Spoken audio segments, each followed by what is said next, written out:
And then he says, they'll speak to us in dreams. God will speak to us in dreams. And we see that with Peter, right? He fell into a trance on top of the roof of that building, and God spoke to him and says, go kill and eat. What I have called clean, no longer call unclean.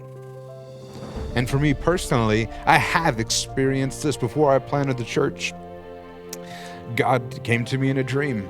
And I wrote it down because I don't always remember it clearly, but I wrote it down so I could. But I could tell you this part of it. I was actually in a play. I was in a play, like acting. It was a play, and God came up to me, and He handed me a contract that I was expected to sign.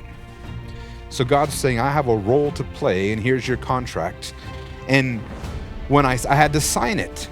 And I remember when I signed it, I was signing as an apostle. I'm not saying I'm an apostle, but when you plant a church, that is an apostolic thing that you're doing. You were starting something new. So I remember I was signing as an apostle, but when I signed my name, I wrote 100%. And then God wrote the same thing, 100%. And then I was overwhelmed by just a bright light and power, and it hurt so much I asked God to stop. Which I wish I wouldn't have, but it hurt.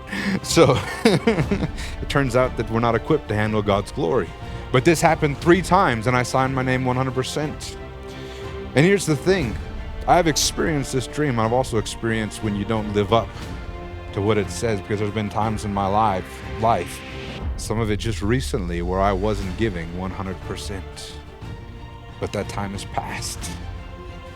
My name was signed, and I'm going to live up to it 100%. So I've experienced dreams where God has come and spoken. It's the only time that's ever happened to me, but it did happen. And He says, this is for all flesh.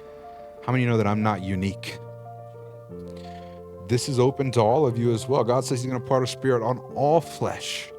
God's power is for not just me, not just for Paul and Peter, but for all of us. And the truth is that this should not be a rarity in a Christian's life. This should be the norm, operating in the power of God. Amen.